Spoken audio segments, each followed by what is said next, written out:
He stood up and walked to the edge of the bushes. He leaned forward and peered into the foliage.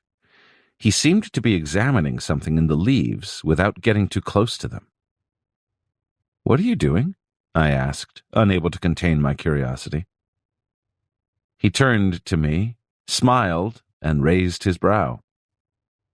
"The bushes are filled with strange things," he said, as he sat down again. His tone was so casual that it scared me more than if he had let out a sudden yell. My notebook and pencil fell from my hands. He laughed and mimicked me and said that my exaggerated reactions were one of the loose ends that still existed in my life. I wanted to raise a point, but he wouldn't let me talk. "There's only a bit of daylight left," he said. "There are other things we ought to touch upon before the twilight sets in." He then added that, judging by my production in dreaming, I must have learned how to stop my internal dialogue at will. I told him that I had. At the beginning of our association, Don Juan had delineated another procedure: walking for long stretches without focusing the eyes on anything. His recommendation had been to not look at anything directly, but by slightly crossing the eyes to keep a peripheral view of everything that presented itself to the eyes. He had insisted, although I had not understood it at the time, that if one kept one's unfocused eyes at a point just above the horizon, it was possible to notice at once everything in almost the total 180-degree range in front of one's eyes. He had assured me that that exercise was the only way of shutting off the internal dialogue. He used to ask me for reports on my progress, and then he stopped inquiring about it. I told Don Juan that I had practiced the technique for years without noticing any change, but I had expected none anyway. One day, however, I had the shocking realization that I had just walked for about 10 minutes without having said a single word to myself. I mentioned to Don Juan that on that occasion I also became cognizant that stopping the internal dialogue involved more than merely curtailing the words I said to myself. My entire thought processes had stopped, and I had felt I was practically suspended, floating. A sensation of panic had ensued from that awareness, and I had to resume my internal dialogue as an antidote. "I've told you that the internal dialogue is what grounds us," Don Juan said. "The world is such and such or so and so only because we talk to ourselves about its being such and such or so and so." Don Juan explained that the passageway into the world of sorcerers opens up after the warrior has learned to shut off the internal dialogue. "To change our idea of the world is the crux of sorcery," he said. "And stopping the internal dialogue is the only way to accomplish it. The rest is just padding. Now you're in the position to know that nothing of what you've seen or done, with the exception of stopping the internal dialogue, could by itself have changed anything in you or in your idea of the world. The provision is, of course, that that change should not be deranged. Now you can understand why a teacher doesn't clamp down on his apprentice. That would only breed obsession and morbidity." He asked for details of other experiences I had had in shutting off the internal dialogue.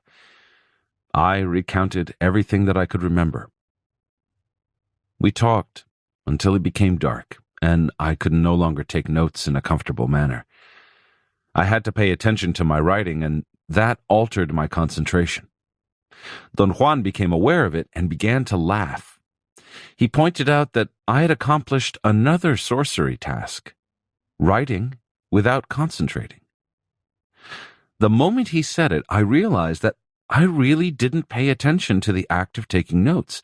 It seemed to be a separate activity I had nothing to do with. I felt odd.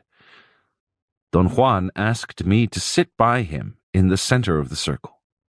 He said it was too dark, and I was no longer safe sitting so close to the edge of the chaparral. I felt a chill up my back and jumped to his side. He made me face the southeast and asked me to command myself to be silent and without thoughts. I couldn't do it at first and had a moment of impatience. Don Juan turned his back to me and told me to lean on his shoulder for support. He said that once I had quieted down my thoughts, I should keep my eyes open, facing the bushes toward the southeast. In a mysterious tone, he added that he was setting up a problem for me, and that if I resolved it, I would be ready for another facet of the sorcerer's world. I posed a weak question about the nature of the problem. He chuckled softly. I waited for his answer, and then something in me was turned off. I felt I was suspended. My ears seemed to unplug, and a myriad of noises in the chaparral became audible. There were so many that I couldn't distinguish them individually. I felt I was falling asleep, and then all at once something caught my attention. It wasn't something which involved my thought processes. It was not a vision or a feature of the environment either, yet my awareness had been engaged by something. I was fully awake. My eyes were focused on a spot on the edge of the chaparral, but I wasn't looking or thinking or talking to myself. My feelings were clear bodily sensations. They didn't need words. I felt I was rushing through something indefinite. Perhaps what would have ordinarily been my thoughts were rushing. At any rate, I had the sensation that I had been caught in a landslide and something was avalanching with me at the crest. I felt the rush in my stomach. Something was putting me into the chaparral. I could distinguish the dark mass of the bushes in front of me. It wasn't, however, an undifferentiated darkness as it would ordinarily be. I could see every individual bush as if I were looking at them in a dark twilight. They seemed to be moving. The mass of their foliage looked like black skirts flowing towards me as if they were being blown by the wind, but there was no wind. I became absorbed in their mesmerizing movements. It was a pulsating ripple that seemed to draw them nearer and nearer to me, and then I noticed a lighter silhouette, which seemed to be superimposed on the dark shapes of the bushes. I focused my eyes on a spot to the side of the lighter silhouette, and I could make out a chartreuse glow on it. Then I looked at it without focusing, and I had the certainty that the lighter silhouette was a man hiding in the underbrush. I was, at that moment, in a most peculiar state of awareness. I was cognizant of the surroundings and of the mental processes that the surroundings engendered in myself, yet I wasn't thinking as I ordinarily think. For instance, when I realized that the silhouette superimposed on the bushes was a man, I recalled another occasion on the desert. I had noticed then, while Don Genaro and I were walking in the chaparral at night, that a man was hiding in the bushes behind us, but the instant I had attempted to explain the phenomenon rationally, I lost sight of the man. This time, however, I felt I had the upper hand, and I refused to explain or to think anything at all. For a moment, I had the impression that I could hold the man and force him to remain where he was. I then experienced a strange pain in the pit of my stomach. Something seemed to rip inside me, and I couldn't hold the muscles of my midsection tense any longer. At the very moment I let go, the dark shape of an enormous bird or some sort of flying animal lurched at me from the chaparral. It was as if the shape of the man had turned into the shape of a bird. I had the clear, conscious perception of fear. I gasped and then let out a loud yell and fell on my back. Don Juan helped me up. His face was very close to mine. He was laughing. "What was that?" I shouted. He hushed me, putting his hand over my mouth. He put his lips to my ear and whispered that we had to leave the area in a calm and collected fashion, as if nothing had happened. We walked side by side. His pace was relaxed and even. A couple of times he turned around quickly. I did the same, and twice I caught sight of a dark mass that seemed to be following us. I heard a loud, eerie shriek behind me. I experienced a moment of sheer terror. Ripples ran through the muscles of my stomach. They came in spasms and grew in intensity until they simply forced my body to run. The only way of talking about my reaction has to be in Don Juan's terminology, and thus I can say that my body, due to the fright I was experiencing, was capable of executing what he had called the gate of power, a technique he'd taught me years before, consisting of running in the darkness without tripping or hurting oneself in any way. I wasn't fully aware of what I had done or how I had done it. Suddenly, I found myself again at Don Juan's house. Apparently, he had also run, and we had arrived at the same time. He lit his kerosene lantern, hung it from a beam in the ceiling, and casually asked me to sit down and relax. I jogged on the same spot for a while until my nervousness became more manageable. Then I sat down. He forcefully ordered me to act as if nothing had happened and handed me my notebook. I hadn't realized that in my haste to leave the bushes, I had dropped it. "What happened out there, Don Juan?" I finally asked. "You had an appointment with knowledge," he said, pointing with a movement of his chin to the dark edge of the desert chaparral. "I took you there because I caught a glimpse of knowledge prowling around the house earlier. You might say that knowledge knew that you were coming and was waiting for you. Rather than meeting it here, I felt it was proper to meet it on a power spot. Then I set up a test to see if you had enough personal power to isolate it from the rest of the things around us. You did fine." "Wait a minute," I protested. "I saw the silhouette of a man hiding behind a bush, and then I saw a huge bird." "You didn't see a man," he said emphatically.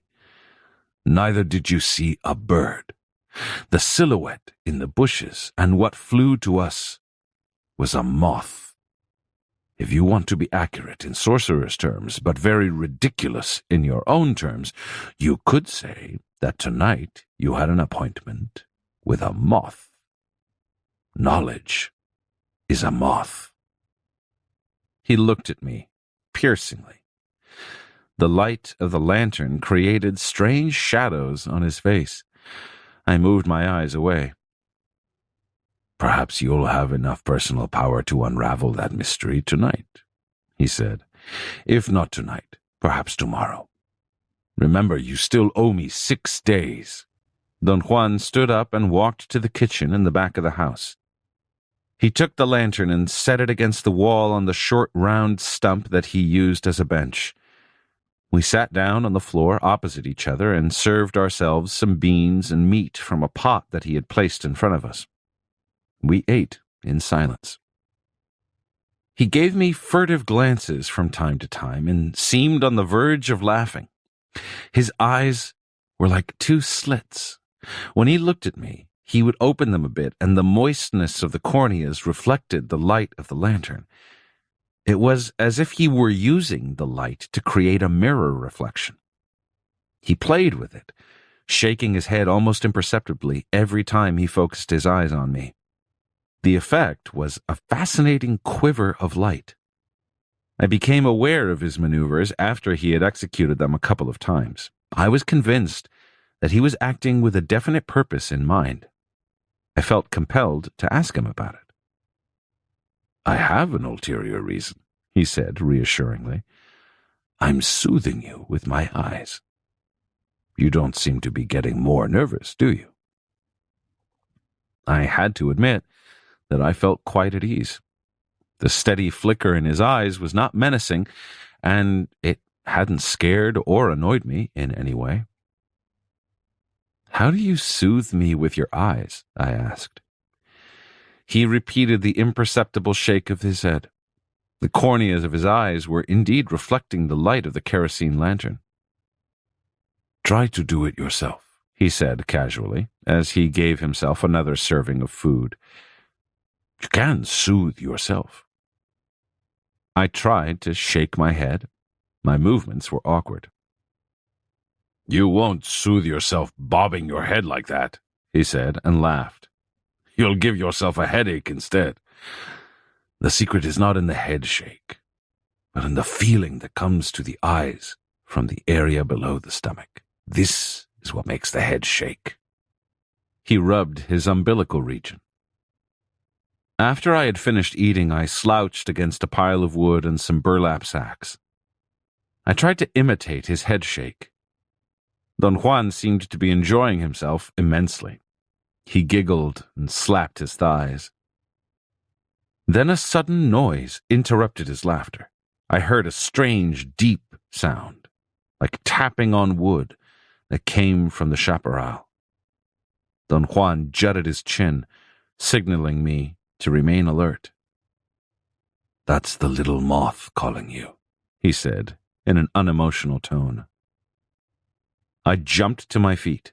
The sound ceased instantaneously. I looked at Don Juan for an explanation. He made a comical gesture of helplessness, shrugging his shoulders. You haven't fulfilled your appointment yet, he added. I told him that I felt unworthy and that perhaps I should go home and come back when I felt stronger. You're talking nonsense, he snapped. A warrior takes his lot, whatever it may be, and accepts it in ultimate humbleness. He accepts in humbleness what he is, not as grounds for regret, but as a living challenge. It takes time for every one of us to understand that point and fully live in it. I, for instance, hated the mere mention of the word humbleness. I'm an Indian, and we Indians have always been humble and have done nothing else but lower our heads. I thought humbleness was not in the warrior's way. I was wrong. I know now that the humbleness of a warrior is not the humbleness of a beggar. The warrior lowers his head to no one, but at the same time, he doesn't permit anyone to lower his head to him. The beggar, on the other hand, falls to his knees at the drop of a hat and scrapes the floor for anyone he deems to be higher, but at the same time he demands that someone lower than him scrape the floor for him. That's why I told you earlier today that I didn't understand what masters felt like. I know only the humbleness of a warrior, and that will never permit me to be anyone's master. We were quiet for a moment. His words had caused me a profound agitation. I was moved by them, and at the same time, I felt concerned with what I had witnessed in the chaparral. My conscious assessment was that Don Juan was holding out on me and that he must have known what was really taking place. I was involved in those deliberations when the same strange tapping noise jolted me out of my thoughts. Don Juan smiled and then began to chuckle. You like the humbleness of a beggar, he said softly. You bow your head to reason. I always think that I'm being tricked, I said. That's the crux of my problem. You're right. You are being tricked, he retorted with a disarming smile. That cannot be your problem. The real crux of the matter is that you feel that I am deliberately lying to you. Am I correct? Yes. There's something in myself that doesn't let me believe that what's taking place is real. You're right again. Nothing of what is taking place is real. What do you mean by that, Don Juan? Things are real only after one has learned to agree on their realness.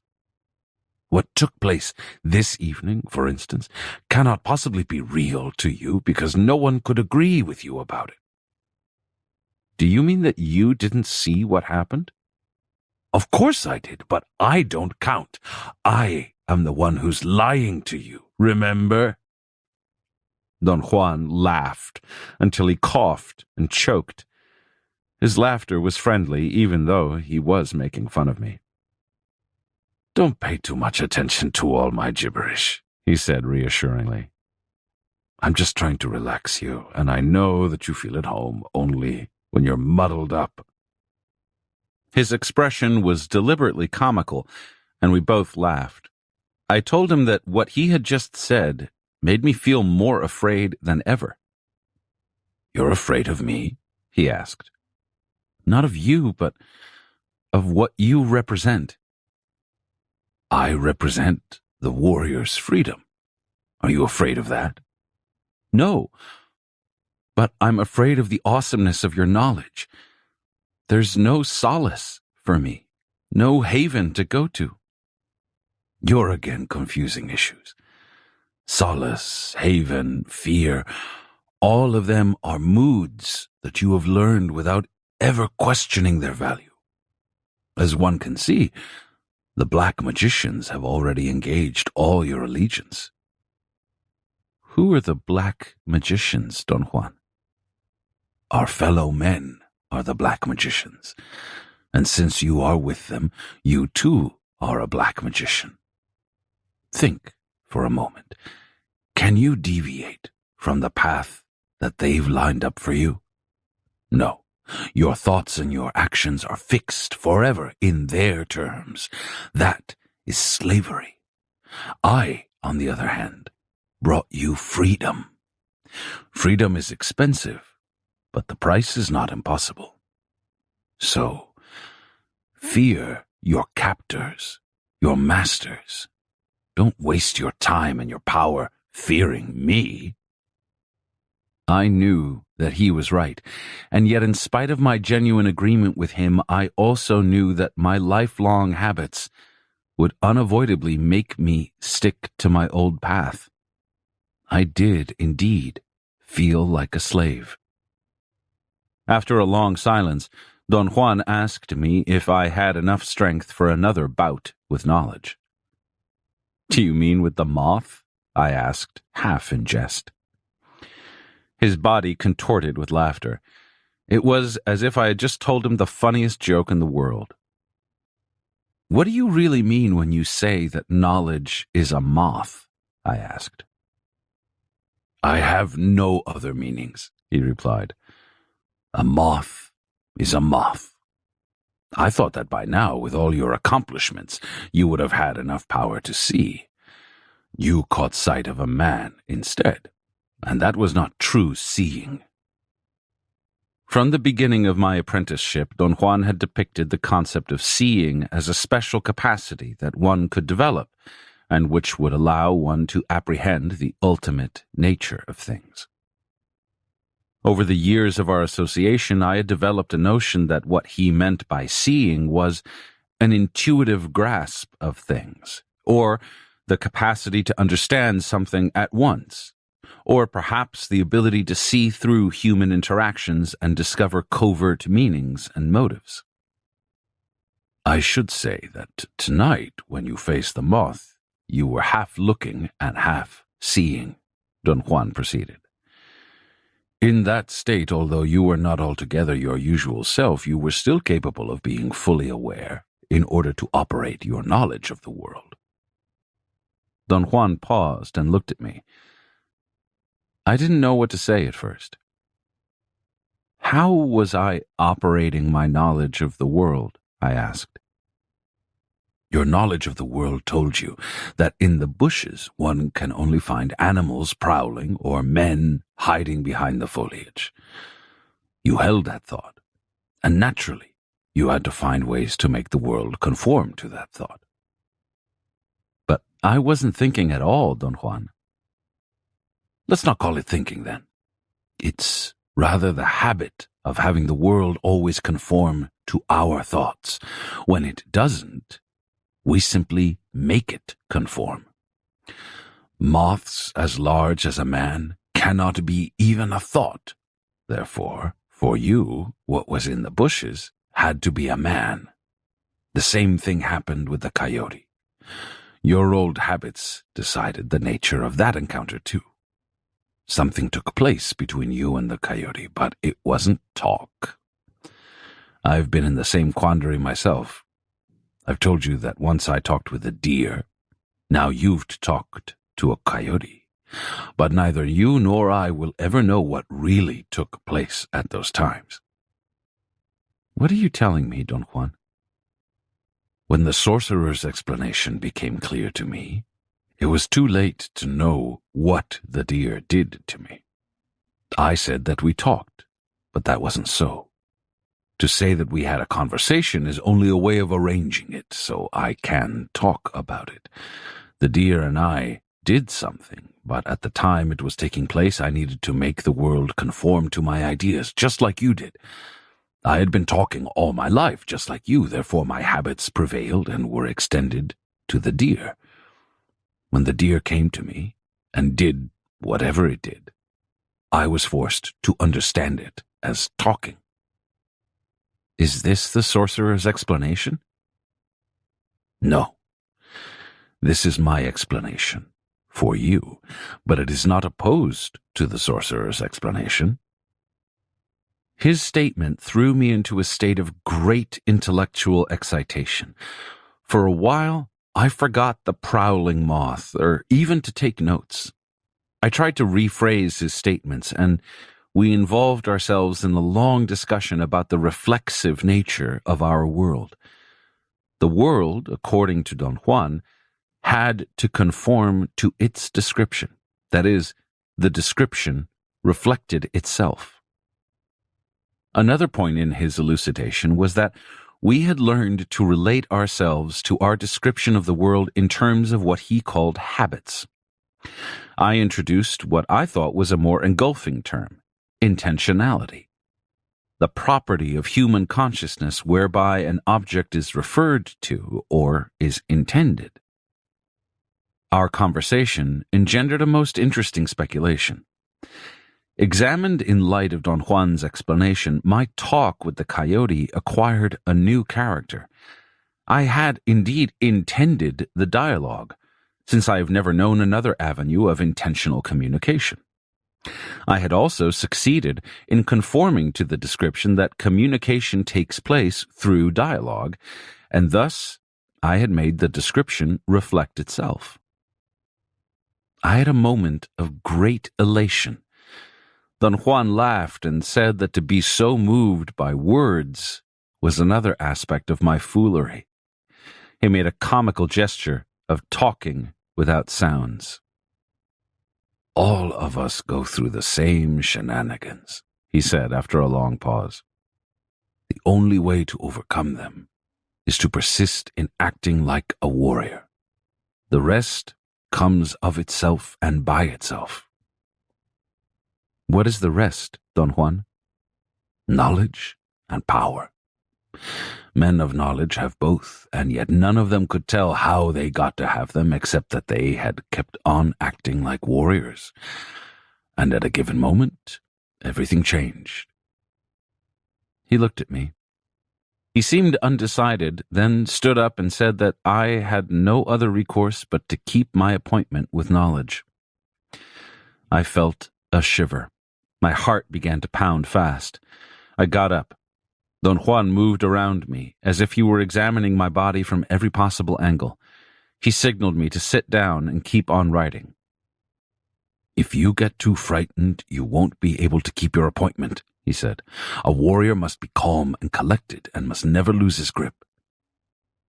I'm really scared, I said. Moth or whatever, there is something prowling around out there in the bushes. Of course there is, he exclaimed. My objection is that you insist on thinking that it is a man, just like you insist on thinking that you talked with a coyote. A part of me fully understood his point. There was, however, another aspect of myself that would not let go, and in spite of the evidence, clung steadfast to reason. I told Don Juan that his explanation didn't satisfy my senses, although I was in complete intellectual agreement with it. "That's the flaw with words," he said in an assuring tone. "They always force us to feel enlightened, but when we turn around to face the world, they always fail us, and we end up facing the world as we always have, without enlightenment. For this reason, a sorcerer seeks to act rather than to talk.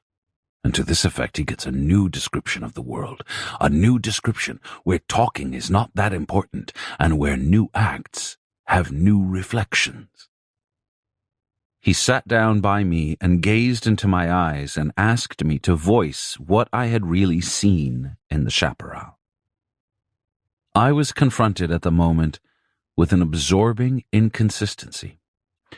I had seen the dark shape of a man, but I had also seen that shape turn into a bird.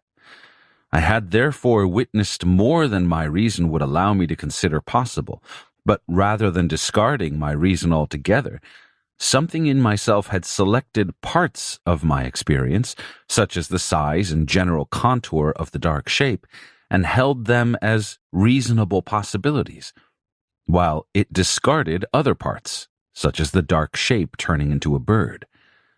And thus I had become convinced that I had seen a man. Don Juan roared with laughter when I expressed my quandary. He said that sooner or later the sorcerer's explanation would come to my rescue, and everything would then be perfectly clear, without having to be reasonable or unreasonable. "In the meantime, all I can do for you is to guarantee that that was not a man," he said. Don Juan's gaze became quite unnerving. My body shivered involuntarily. He made me feel embarrassed and nervous. "I'm looking for marks on your body," he explained. "You may not know it, but this evening you had quite a bout out there." "What kind of marks are you looking for?" "Not actual physical marks on your body, but signs, indications in your luminous fibers, areas of brightness. We are luminous beings, and everything we are or everything we feel shows in our fibers. Humans have a brightness peculiar only to them. That's the only way to tell them apart from other luminous living beings. If you would have seen tonight, you would have noticed that the shape in the bushes was not a luminous living being." I wanted to ask more, but he put his hand on my mouth and hushed me. He then put his mouth to my ear and whispered that I should listen and try to hear a soft rustling, the gentle muffled steps of a moth on the dry leaves and branches on the ground. I couldn't hear anything. Don Juan stood up abruptly, picked up the lantern, and said that we were going to sit under the ramada by the front door. He led me through the back and around the house on the edge of the chaparral rather than going through the room and out of the front door. He explained that it was essential to make our presence obvious. We half-circled around the house on the left side. Don Juan's pace was extremely slow. His steps were weak and vacillating. His arm shook as he held the lantern. I asked him if there was something wrong with him. He winked at me and whispered that the big moth that was prowling around had an appointment with a young man, and that the slow gait of a feeble old man was an obvious way of showing who was the appointee.